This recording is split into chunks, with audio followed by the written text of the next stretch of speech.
Hello everyone, my name is Erin Reed, and this is my final exam presentation of my electronic portfolio for the course MATE 4001, which is a course on teaching mathematics with technology.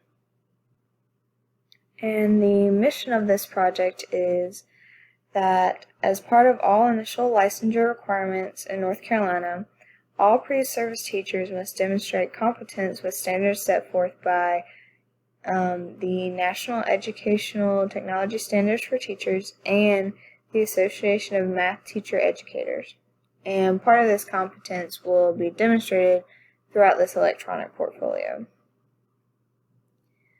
And for this portfolio, I have actually written a reflection on how and why the elements of this portfolio exemplify my professional growth throughout this semester. In my reflection, I have also considered issues of my understanding of how the technology can be used as a tool in teaching and learning mathematics, as well as how I, over the course of the semester, developed a deeper understanding of how different technologies can help or even hinder students' mathematical understanding. Now I will show you my reflection, and now I'll give a brief synopsis of my reflection.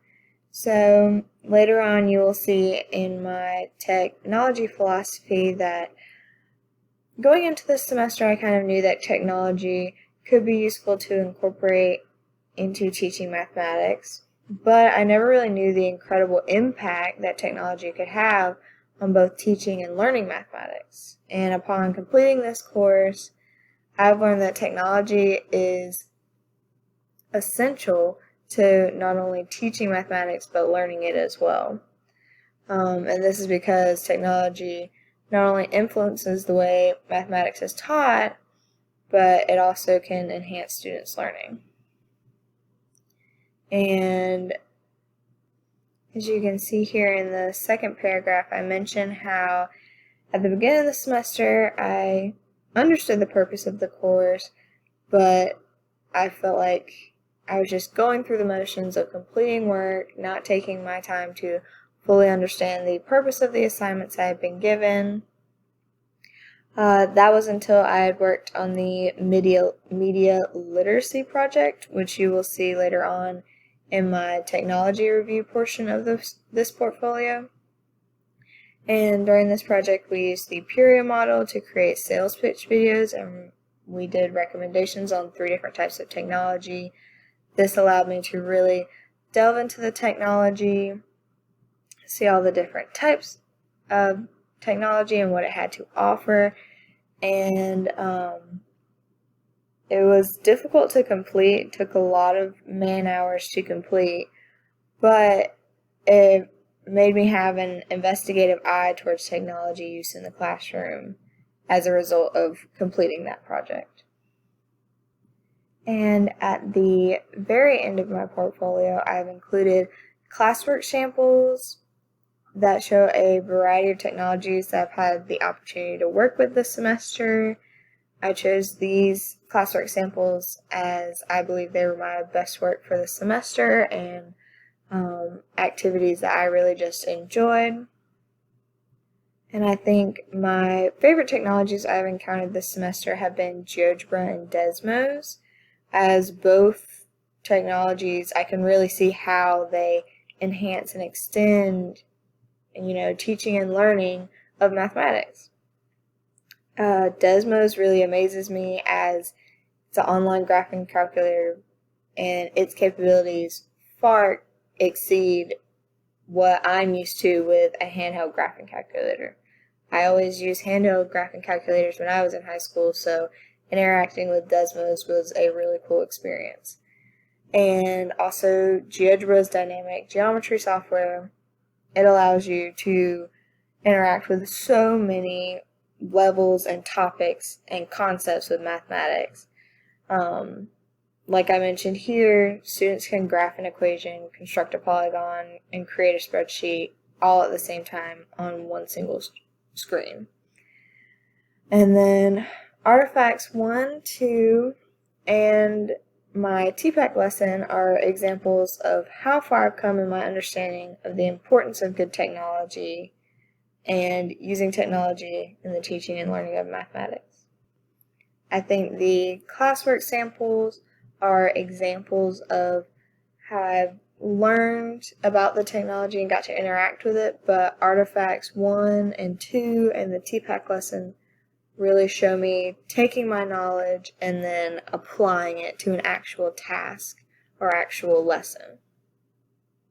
And so to finish off, upon the completion of this course, I feel far more prepared as a teacher, and I feel like I have the skills and knowledge to be a 21st century technology-driven mathematics teacher.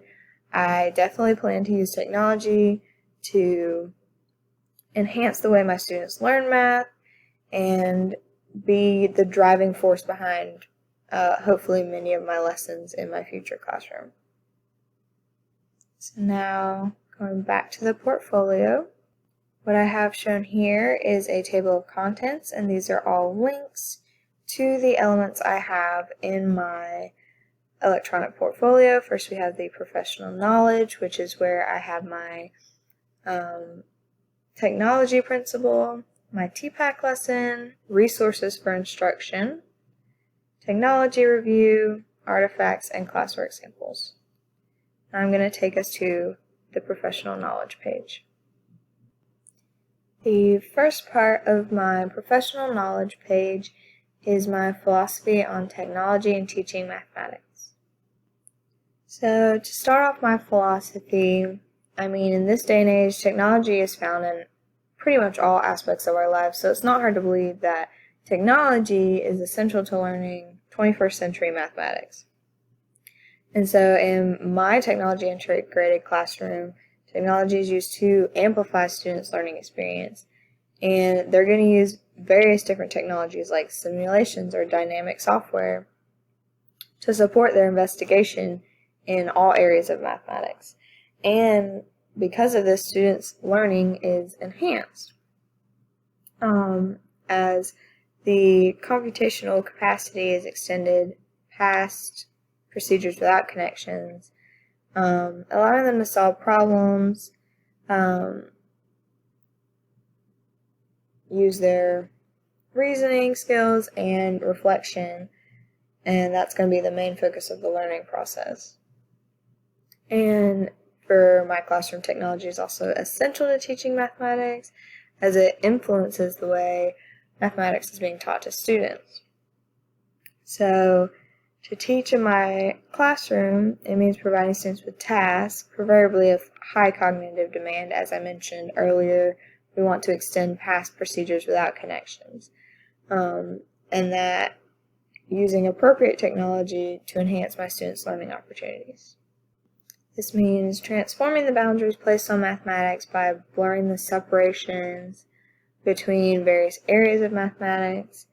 And technology not only helps modify how math is taught in today's classrooms, but redefine mathematical ideas and tasks that at one point were unimaginable.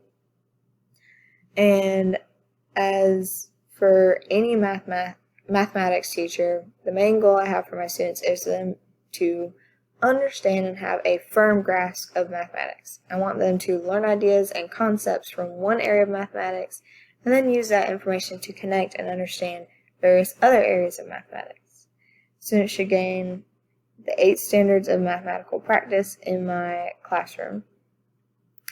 And to accomplish this goal, I'll provide students with technologies, as I mentioned before, like dynamic software simulations, that'll hopefully increase their modeling, problem solving, and reasoning skills. Technology is a great support for helping students develop procedures and skills they've already learned and make that into a deeper understanding of mathematics. And I will use technology in my classroom to provide students with multiple problems, examples, and representations to help support their investigation in every subject area of mathematics. So again, technology aids and is essential to the assessment of students. I will use formative assessment tools such as quizzes through Google Forms, presentation tools, or even student-made portfolios, such as this one, and self-assessment tools. Assessment should also occur during teaching by observing student thinking and examining their processes as they're using the technology, and I can learn to adjust the technology after I've seen its effect on student learning.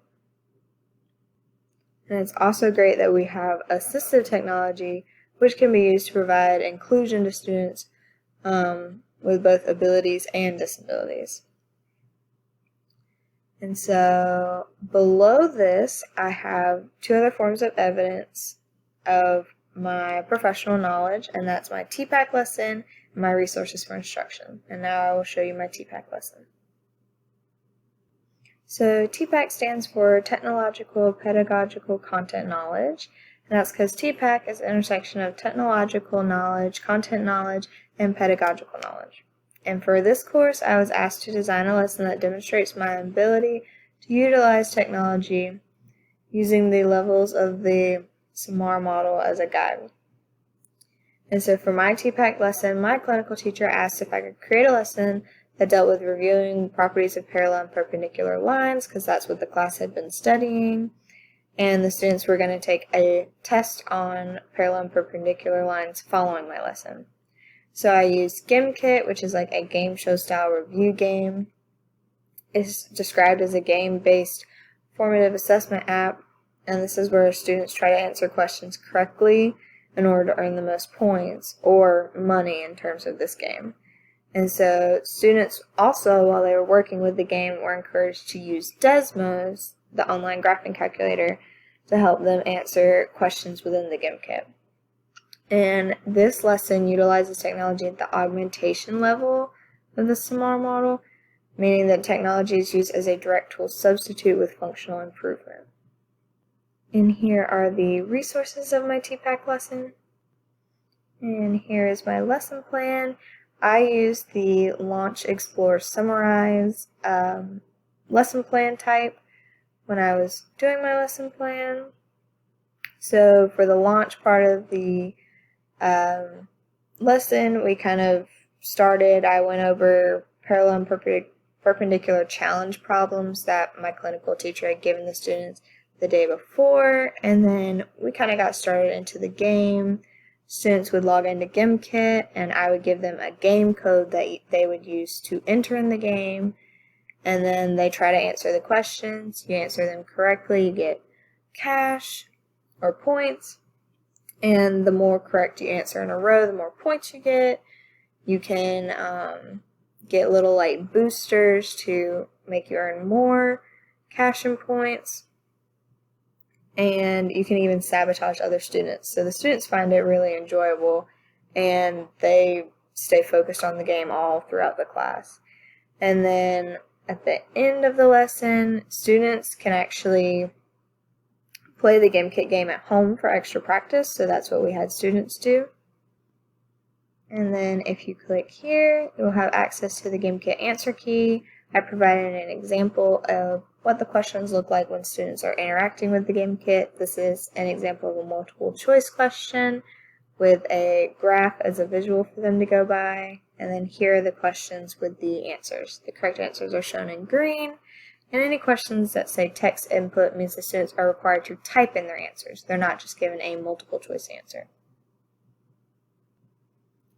As part of the TPAC lesson, we had to do an instructional design plan, which has the math standards that the lesson covers, the 21st century skills and theme, which was critical thinking and problem solving, then the various technologies that were selected for the lesson, how the technology is essential to the lesson, how it influences the content of the lesson, how the technology selected was used to enhance learning of students, the different representations used in the lesson, which was algebraic and symbolic and graphical, descriptions of how those were used in the lesson, and then the instructional strategy and what the learner should be able to do was both described for the pedagogy. And the last portion of the TPAC resources is my reflection on my TPAC lesson, which is basically describing how the technology I selected either helps or hinders my work with the technology and helps or hinders students' engagement and understanding with the lesson.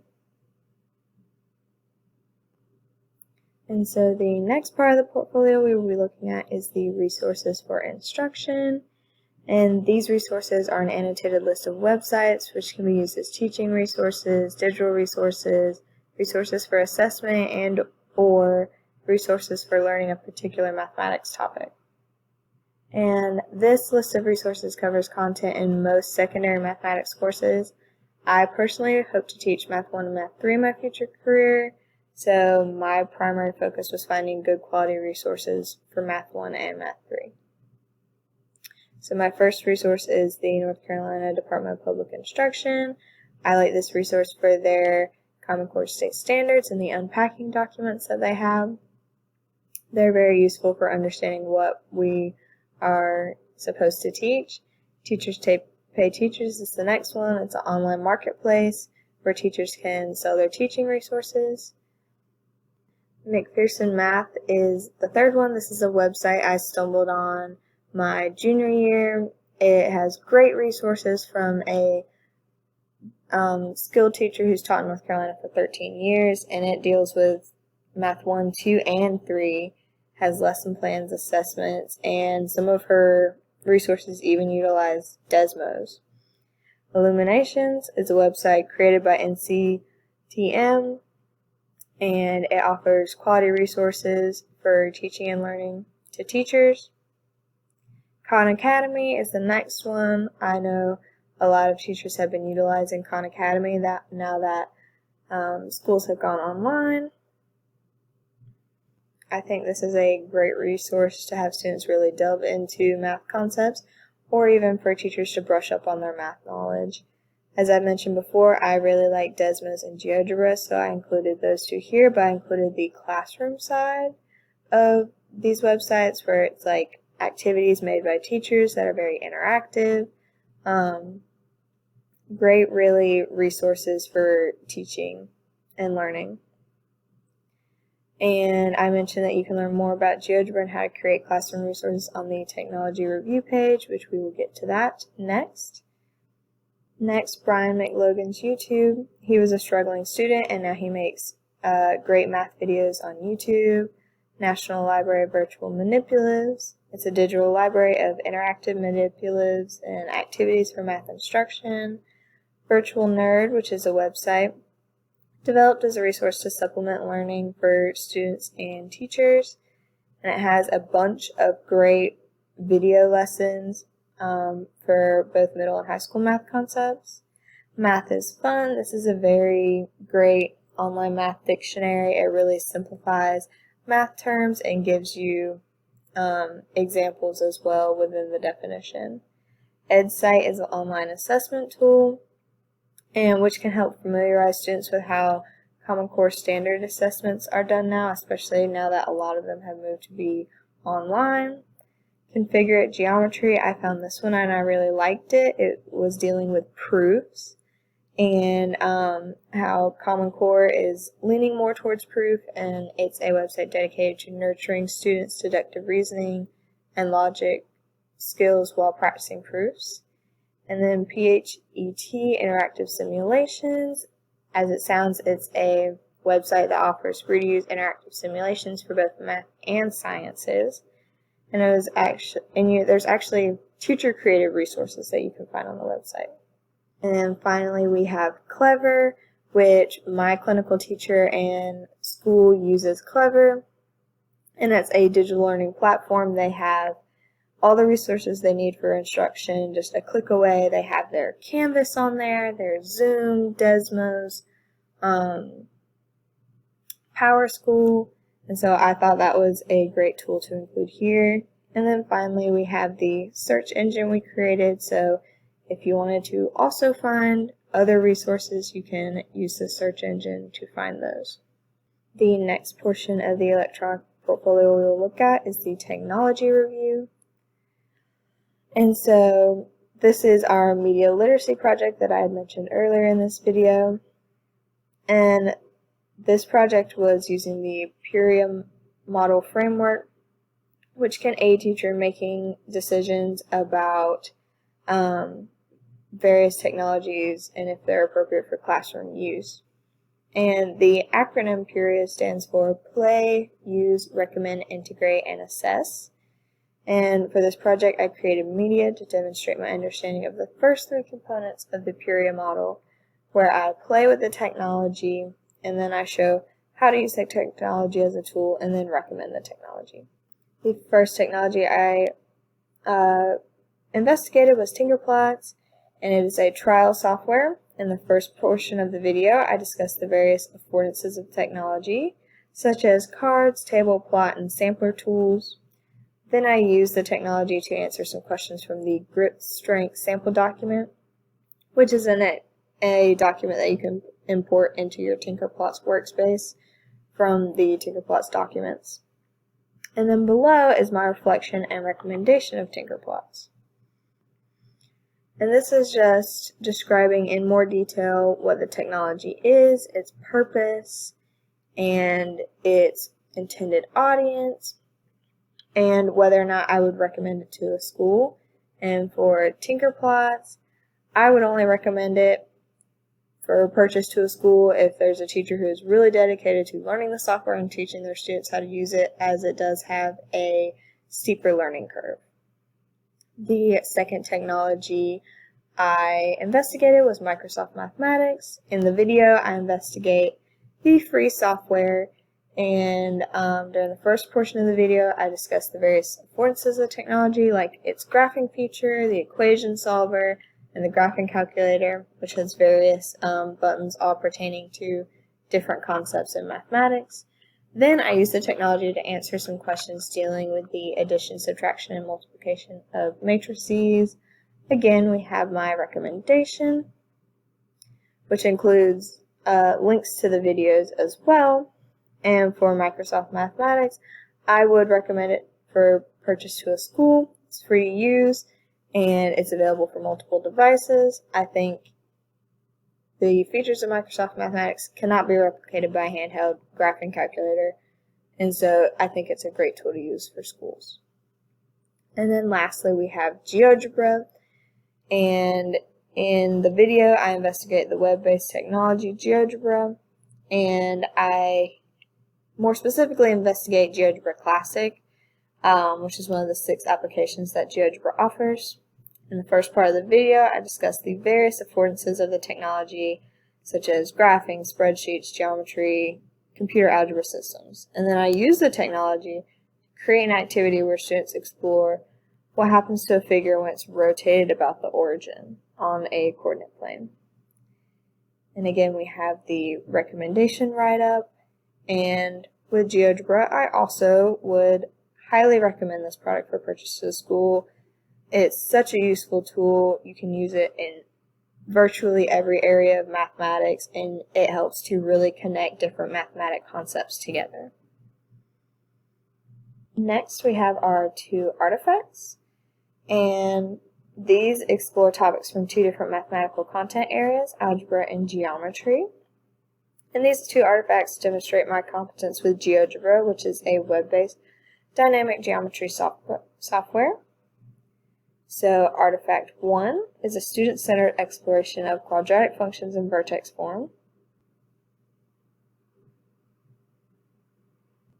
So the task for this artifact utilizes the web-based technology GeoGebra. The slider tool allows students to manipulate the parameters of a, h, and k in the equation to explore how the graph of the parabola is impacted by the changes in these values. And just to show you what I'm talking about, students can take and drag the different sliders and see how it affects the graph, which is one of the great dynamic and manipulative qualities of GeoGebra. I think this is a great task, and I would love to use it in the future in my classroom teaching students about quadratic equations and vertex form of quadratic equations. And here are all the materials for Artifact 1. We also were asked to do a test to assess student understanding. And so here's my test. It has a lot of multiple choice questions and then free response questions at the end.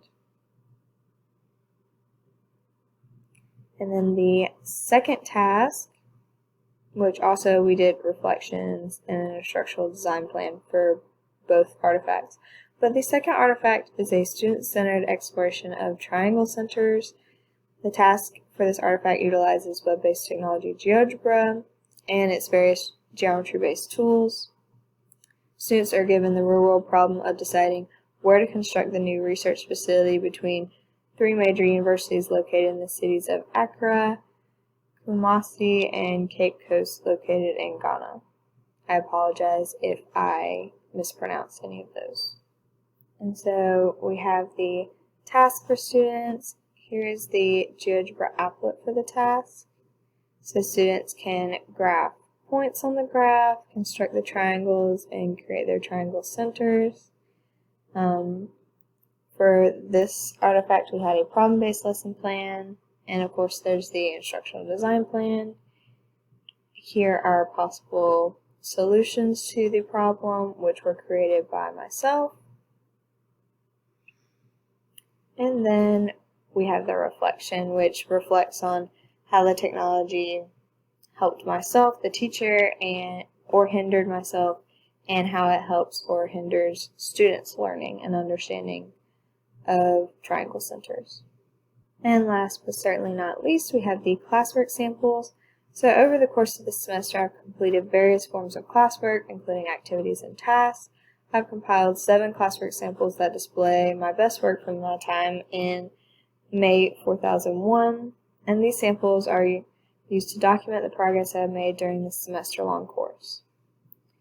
I try to kind of go through my classwork in order so you can see my progression through the course.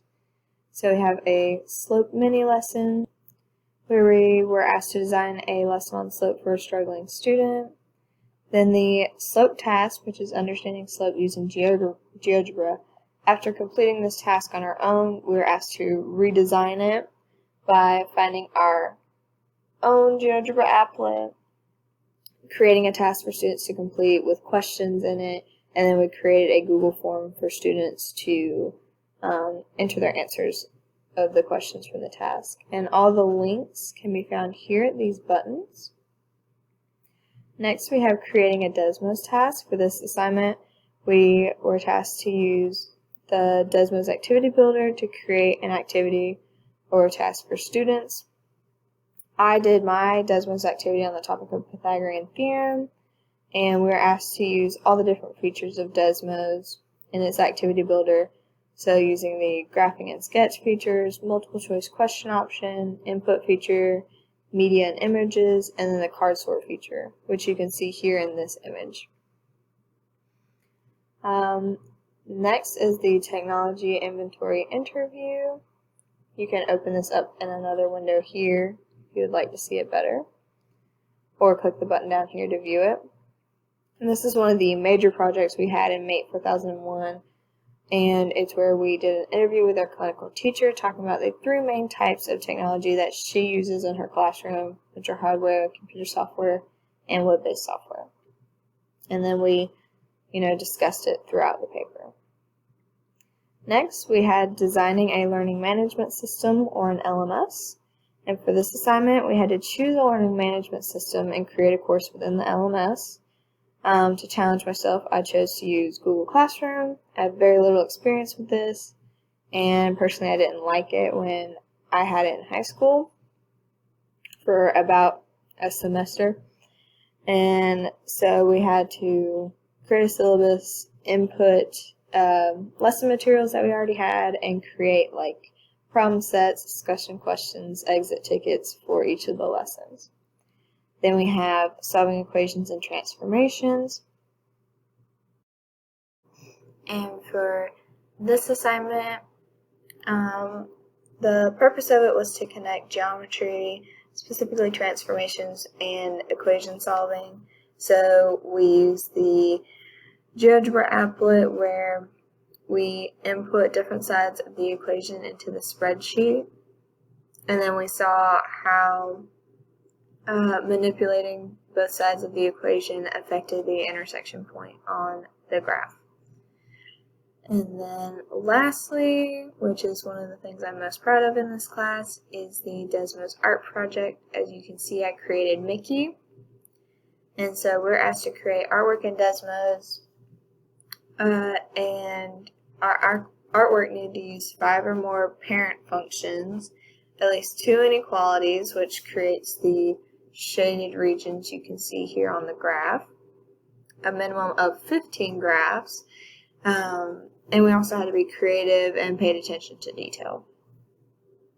And then we were asked to reflect on our project, so if you want to see my whole artwork reflection, you can click here. For this project, I learned a lot about Desmos, and specifically how easy and useful it is to restrict the domain and range of functions. That's how I got certain parts of Mickey here. Like I restricted the shading so it wouldn't go up into the circle. I restricted the shading here so it would stop at this curve on Mickey's face. And so, and I had similar projects like this in high school where we were asked to take an image and put it onto a coordinate plane and draw it out. But I think this would be a much better project for students as it exposes them to the graphing capability of Desmos, especially using Desmos as it's starting to become the official calculator for online standardized testing and assessments. And so I want to go back to some of the ones I felt like I learned a lot from. Going back to the slope task, again, I feel like I'm repeating myself that I've really liked working with GeoGebra and Desmos, but I think this task is great because you get to see interaction with slope. Students get to understand it better and visualize it. And I think Google Forms is also a great resource within this task as it gives teachers instant feedback on the students' understanding. And I enjoy, like I mentioned, I enjoy the interactive activities that GeoGebra has to offer. I plan to use many of these activities in my future classroom. I wanted to show you, let's see, the task link. So like here's the task I included. And it'll load, here we go. So you can manipulate the graph and it shows you the equation, shows you the 2 different points, the slope and the y-intercept. Thought this was great. There's a lot of different interactive slope activities on GeoGebra. And then the other one I wanted to mention again was the creating a Desmos task. I wanted to walk through the Desmos task for a minute.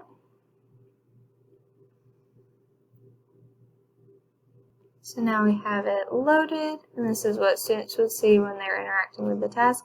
I included a video on kind of an introduction to the Pythagorean theorem. And then this is using graphing. So I use the graph to create a triangle on the coordinate plane, and students would use Pythagorean theorem to determine the missing side length. Then I put in an image, and this is multiple choice questions for students to answer. I put in, this is actually a sketch, so students can draw on here. So like if they wanted to say this is A, they can write that, B, and C. And then they enter their answer here. And whatever, and now they will solve for X, this missing side length. And then this is a little recall, and this is now working with the converse of the Pythagorean theorem. And we use that for the card sort, which is next. And so students will sort the A, B, and C values here on the card into whether they're a right triangle or not a right triangle. And so that is all for my electronic portfolio, and I hope you enjoyed.